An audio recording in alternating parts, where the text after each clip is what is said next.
we go to the grocery store for the very first time. Biggest argument of our relationship at that point. I'm trying to buy what I think is food. Yeah, you were told what to do. It didn't matter if you liked it or not. This is what you're going to get. Don't change your mind. Yeah. Okay. Well, this is the story we thought we'd never live to tell. We were once at a point where we were living separated and we didn't have any love in our marriage. I couldn't stand to really even have a conversation with my husband, and I'm pretty sure he felt the same way. We were almost to the point of signing divorce papers. So today we're going to share with you our story of redemption, restoration, how God saved our marriage. And how God saved our marriage. And we had little hope. We tried everything. Nothing worked until one day something changed, something terrible. And we thought it was actually going to be the end. But oddly enough, it ended up being the beginning of something really wonderful. So God can use anything, and that's what we're here to share with you today. Yeah. So you want to start from the beginning? Sure. We were young kids, 18, 19 years old, and we got married in secret. Yeah, we got married in secret. We eloped. Nobody knew we were going to get married. I don't think anybody knew for at least a month. Yeah. Yeah. And you know how they found out? Well, you had your wedding band on. Yeah. But everybody thought it was an engagement ring. Yeah, so they did know we were engaged. So I got my Social Security card in the mail, and that's how my mom found out.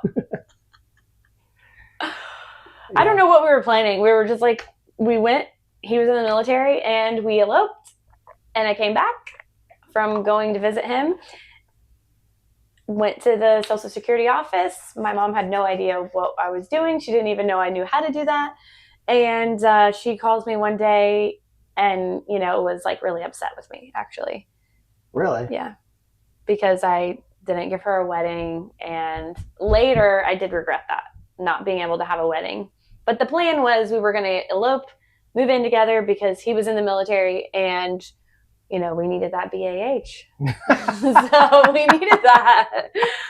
Yeah. It's kind of sad to say that still to this day, there are a lot of young military personnel, a lot of young military guys are still doing that. Yeah.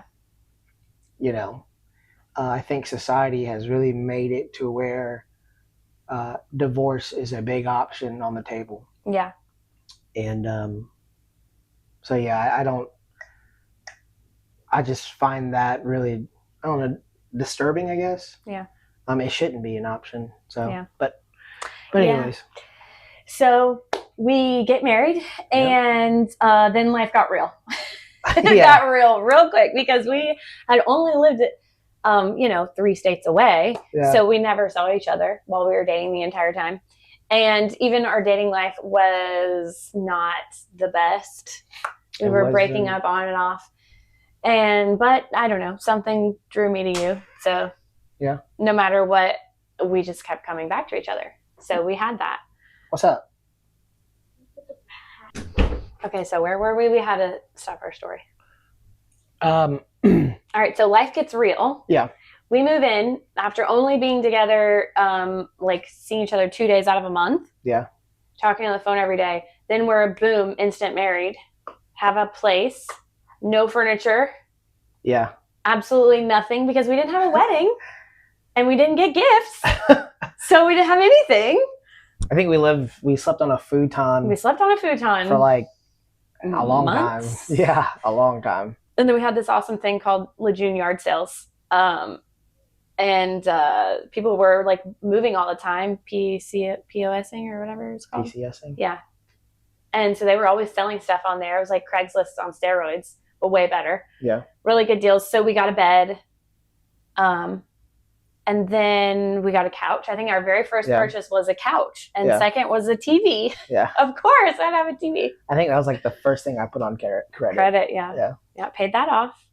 Yep.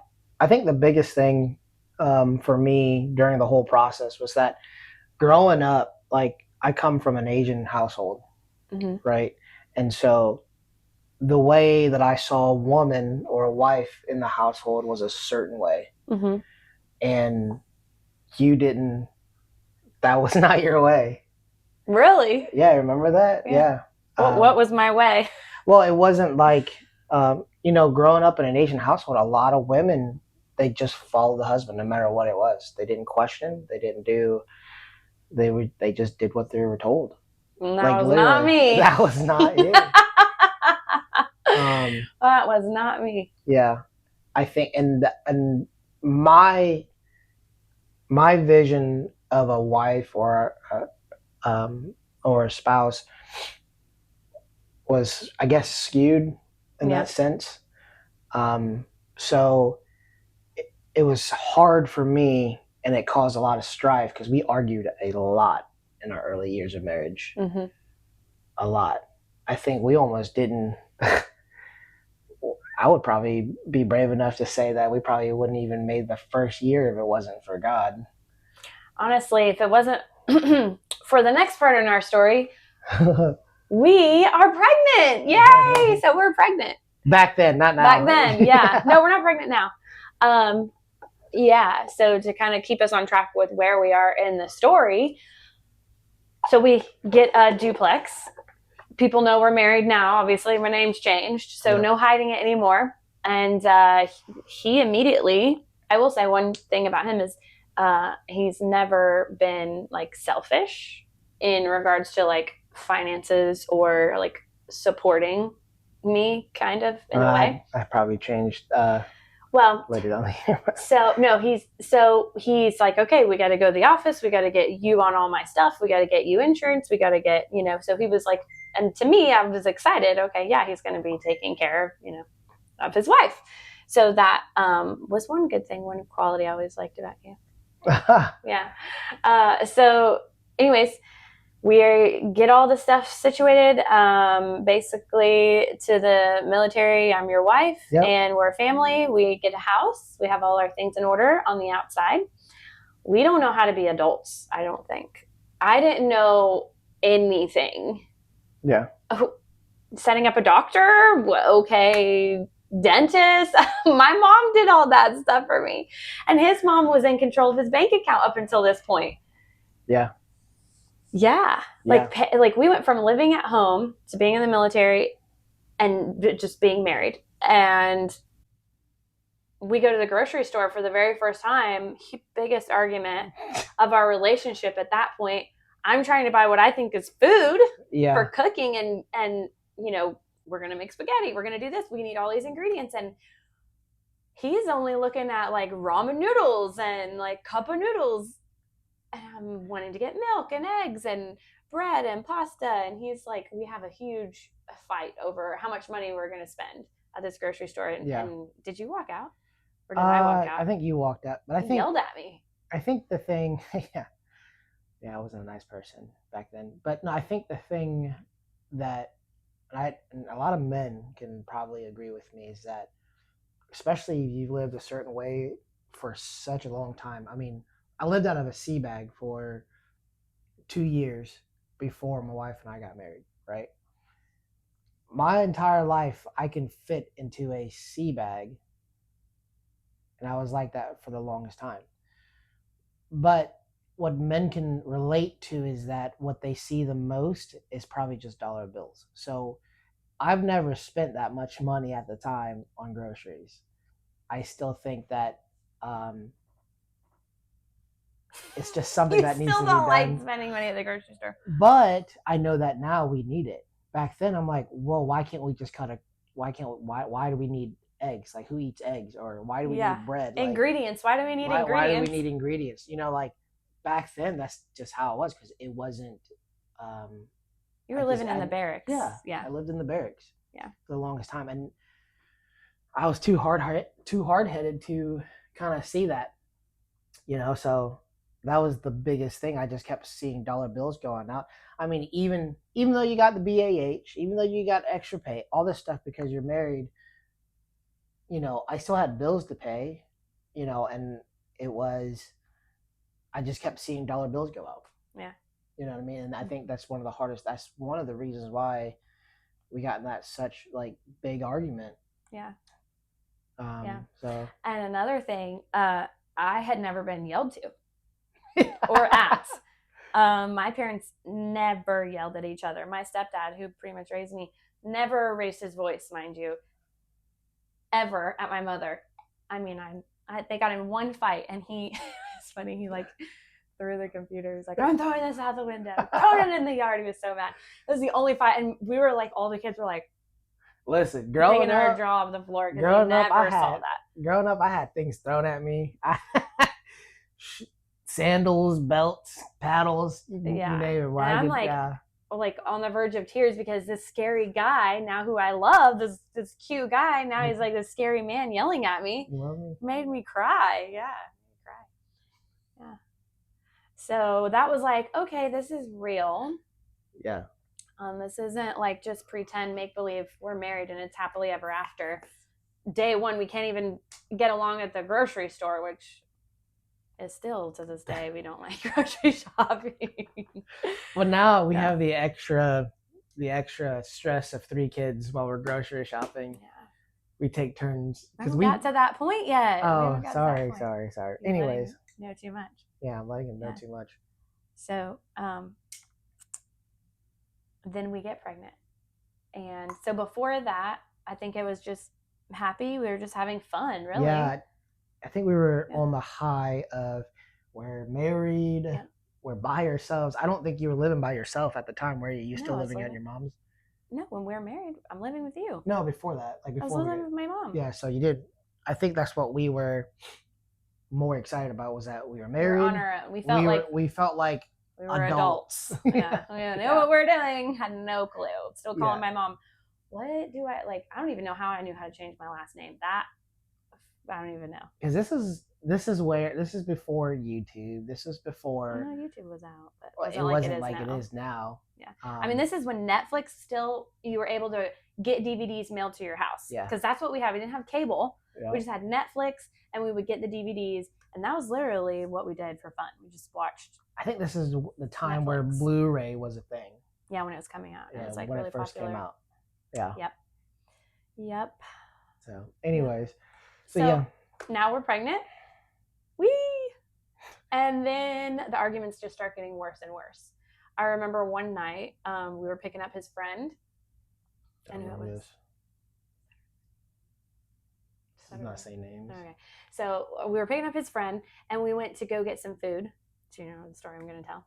No. We were in the drive-thru. Oh, yeah. And was he there? I think he was. In the car with us? In the car with us. First of all, he was yelling at me, screaming at me while we were going to pick him up. So I'm already crying. And then we pick him up. We go out to eat, to just go by McDonald's or Wendy's or something. I don't remember him in the car. Oh, okay. Well, anyways, regardless. Because I don't think I would have yelled at you while somebody else was in the car. No, okay. Maybe we had got food first and then picked him up. I think that's what happened. Yeah. We got food. Well, I changed my mind. So I said, oh, wait, never mind. I don't want that. I want this. Wait. Hold on. Let's just set the picture here. We're coming up to the drive-thru. I said, let me know what you want. And I don't know. I got to look at the menu. I said, this is McDonald's. No, it wasn't McDonald's. It was somewhere. I think it might have been Wendy's. Yeah. And it's somewhere that the menu probably doesn't change too often.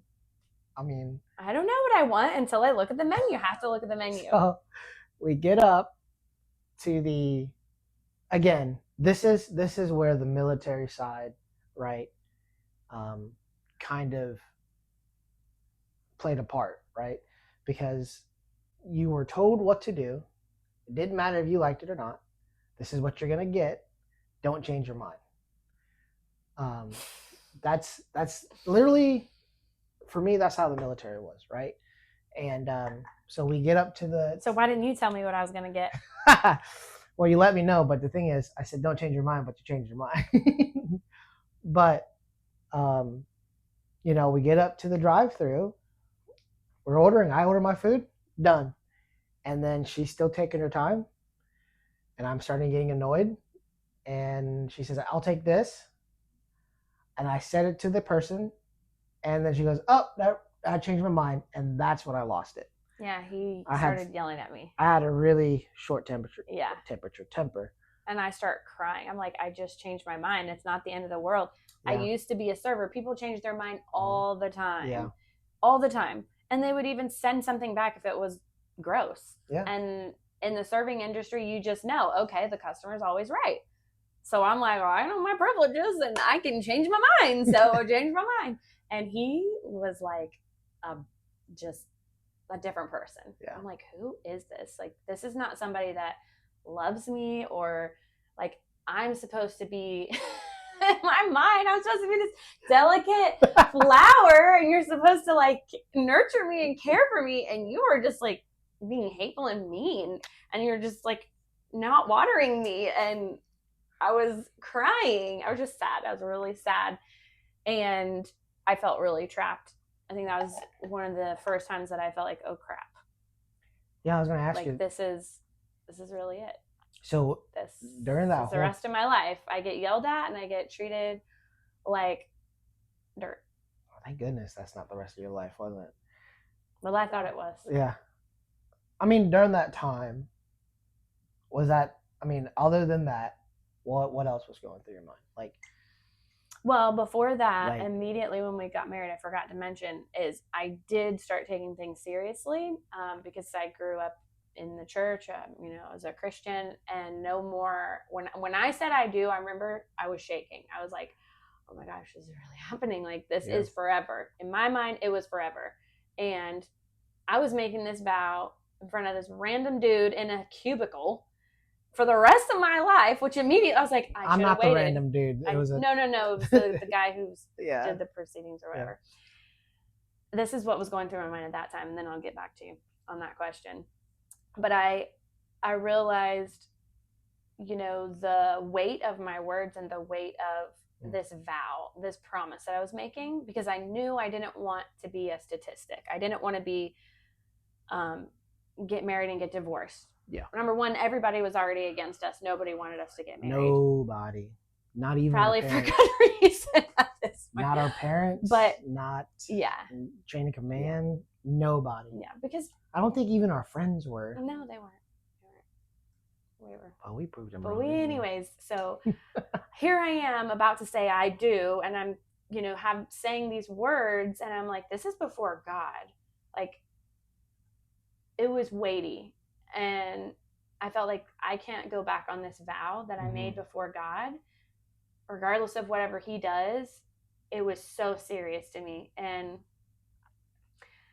when we started going through these fights and stuff, it was like, oh, wow, I can't go back on this. Like, I made this vow until death do us part. And if it ruins me and it sucks for the rest of my life, like, that's the vow that I made. It was so serious to me. So when we got home, when we actually did get our home, and he was away at work, I hadn't gotten a job yet, I would just like pray. I would pray all the time. And I would pray for Ashton, I would pray for me, and I'd pray over our home and pray over our marriage. So I knew it was serious. And it was fun in the beginning until we started having these fights and these arguments. Because that's when I was like, oh, I'm stuck. Yeah. Stuck. And then I got pregnant, and then I felt even more stuck, even more trapped, because number one, I made a vow before God, so I can't go anywhere. Number two, everybody was out to prove me wrong in my mind, and they knew I shouldn't have got, and I kept hearing these voices, I told you so, I told you so. So I wasn't going to let anybody prove me wrong, that they were right and I was wrong, and I shouldn't have married Ashton. So I was like, doubly, I got to make this work. So I just prayed harder and cried a lot more that he didn't even know about. He would be in the living room playing video games, because that was another issue that comes up. And I would be in my bedroom just crying at night. He didn't know. He thought I was sleeping. Yeah. Oblivious. Wish I should have married the other guy. I should have dated some. I mean, this is thoughts that I really had. This probably hurts. This probably hurts to tell you this, but this is like, what would life be like if I would have chose somebody else? Yeah, I mean, I can't. It was a struggle, mental, physical, emotional struggle, spiritual struggle. like I wouldn't be able, like I can't blame you for not thinking that. Yeah. Right. Because we went into this thing thinking that everything is going to be just unicorns and rainbows, and we both found out that it was the complete opposite of what we were thinking, right? Of what we expected. Yeah, our expectations were very different than real life. Yeah. But if it wasn't for a praying woman. Yeah. I mean, and from the beginning, I had prayer, I had the Lord, but it felt like at times like God was punishing me. Like, this is the bed you made, now you have to lie in it, kind of thing. And it was like, well, God didn't approve of my marriage, so he's not going to bless it. That's how I would feel at times. Throughout the pregnancy, I would say things were okay-ish. I mean, we still just didn't get along. We just bickered a lot. We did a lot. And that was hard for me because I never had that in my home. I never saw my parents bicker. So my mom and my stepdad were like very loving and affectionate. And I mean,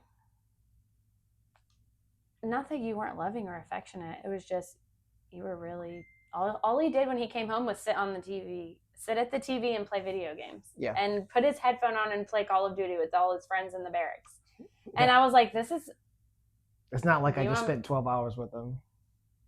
To me, that was going to sound really mean. Say it.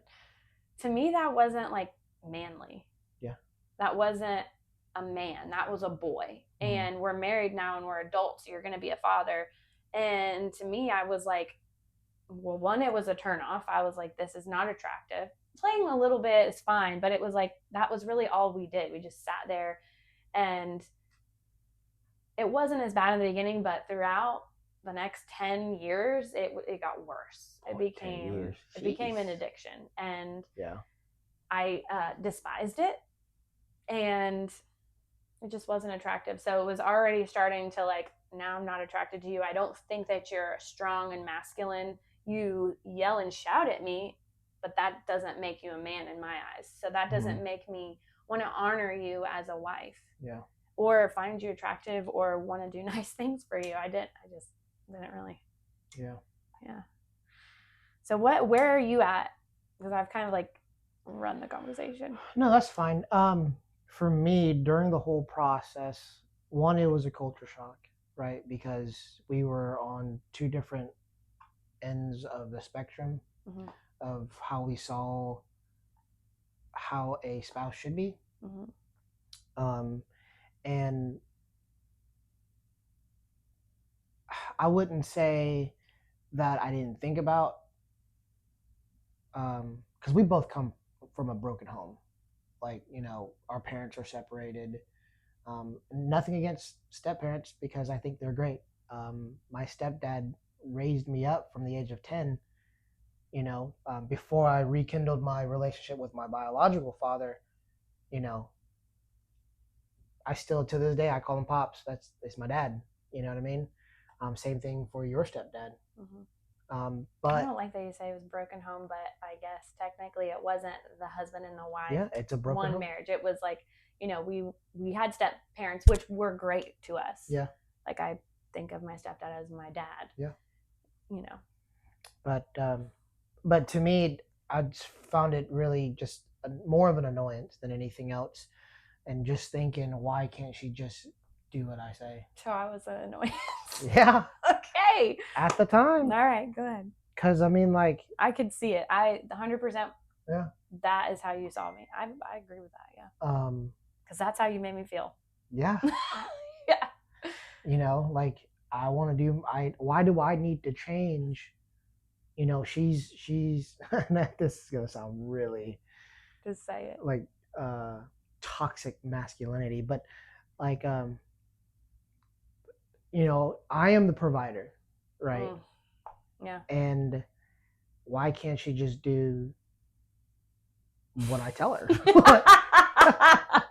Why? How hard is that? Oh yeah, we're realizing what being married looks like at this point. Yeah. It's definitely a culture shock. Yeah. Why don't I just listen? Yeah. Do as I'm told. Just, Why don't I do that? come on, submit. No, Yeah. I'm just playing. No, Yeah. just playing. But at the time you weren't. Yeah, That's really at what the you time, thought. that's just how I thought, and I just didn't want to deal with it. Didn't want to deal with it. This is where me shutting out certain things in my life started to play a role. You know, now thinking back on it, like shutting, like, because I was trying to get away from the whole annoyance of having to deal with a woman that that needs you. Yeah, well, I didn't see it like that though at the time. You know what I mean? And I think that could be, it could have been the starting point of isolating, I guess the word, from that. That's kind of the thing. So what'd you think when we found out, when I came and I surprised you and told you you were pregnant? Well, at the time I was getting haze, so I wasn't in the mood. I was getting, because I came in the car, drove up to the wherever you guys were. Yeah. Yeah. To our building. Yeah. And we were getting ready for a training operation. Pretty much, I was just never the right time. No, it wasn't never the right tell time. You anything at the right time. Never the right time. But no, they were running me around, doing things, and she comes out of nowhere, told me she was pregnant, and to be honest with you, I think I probably shrugged it off. No, I don't think so. Well, you didn't to me. To me, you showed me that you were excited. Did I? Yeah. Okay. Yeah. I can't remember that. That's a long time ago. But yeah. Yeah. I was definitely getting hazed that day. I remember that. I mean, it was intensive training. So did it sink in? Was it weighty? Like, were you just like, wow, okay? No, I mean, like, it was. Yep. Check married, check child. Married, check child within the first 4 months. Yeah. You know what I mean? Yeah. That's just another thing added to the list. So I wouldn't say it was a burden or anything like that. Were you excited? Yeah, I was definitely excited. Confused? It didn't hit me, I think, until we went to the first sonogram. You know. So found out it was a boy. A boy. Yeah. So. Yep. Grandma wanted a girl, but she got a boy. She wanted a girl so bad she went and bought bathing suits. All these girl clothes. So I told my mom. By this time, our parents had whatever accepted that, okay, they're married now, they're pregnant, and of course everybody says, well, you know how that happens, right? Duh. Yeah. But yeah, my mom wanted a girl, so she was actually mad at me whenever I told her it was a boy. She had bought all these girl clothes and shipped them over. She was so excited. It's got to be a girl. And it's like we had a choice in that matter. A big giant box of, I kid you not, girl clothes, all of them. And I'm like, Mom, we don't even know what the sex of the baby is yet. And nope, it's a girl. I just know it. Okay. So she thought we were playing a joke. No, stop it. You stop joking with me right now. She hung up the phone on me when I told her that it was a boy. She said, that's mean, Scarlett. We're like, you're mean. You don't like our baby? What the heck? This is your grandchild. That was your grandchild, no matter what. So yeah. So that that was our first 4, 5, 6 months. Yep. So. Yep. But. And then I think we might have to do part 2. Yeah. Another time. Yeah. Yeah. So that's we'll just see. A quick 6 months into our marriage. Yeah. Yeah. God hasn't really intervened just yet. No. Now we both grew up Christian. Yep. Ish. He was a professing Christian. We had started going to church, and we we went to church. I think almost every Sunday we're in church. I feel like, unless you were on a training. No, yeah, unless I was on a training out, but you know the name of the church? I think it was New Life. It was New Life, yeah, in Jacksonville, North Carolina. That's where we went. That's crazy. Yeah, it was crazy. new life, and then we go to Yeah. new life again. Oh, we got a new life again. Yeah. Yeah. So I think there was always a sense of, we do honor the Lord, but it wasn't like he was first in our lives. Yeah. And it definitely showed. It showed. It showed. In our marriage. So. Yeah. Yeah. I mean, because I was expecting him to do these things for me, and he was just expecting me to shut up and be quiet. And we weren't really we didn't know how to love each other the way that needed to be loved, but we weren't mature. Yeah. So thus begins the next 10 years of life of struggle, and we just didn't like each other. I think over the years we thought we had good times, but it just kind of gradually, I feel like it got worse. Yeah. It got way worse before it ever got any better. So yeah, that was pretty much our first 6 months together. Sorry to end on a bad note. But look, we're here now, so you'll see how the story ends. Should we tell them how long? What I just did. How long we've been together? Oh, no. We can't tell them that. We can't tell them that. All right, well. So you have to come listen to part 2. Yep, and we'll post it in a couple days. Couple days or a week if you really want to hear part 2. Yep. But if you guys are struggling, I mean, reach out in the comments, because we want to create a space that is inviting for couples who maybe feel lost or maybe feel like there's no hope. Because I tell you what, after all the stuff we share with you, God can turn any negative situation, anything. And you may think, I prayed for 2 months. Okay, well, we prayed for years and years. But that doesn't mean he's not hearing your prayers, okay? She prayed for years. But prayer changes things. Yeah. And it's nothing you can do. It's really only God can change someone's heart. Yeah. And they have to be willing. But not all is lost. No. And he is our kinsman redeemer, and he restores lives and marriages, and we know that he can do the same for you. So we'd love to share more with you and have you guys follow along, and just share how really just amazing God is. Yep. Yeah. See you next time. See you next time.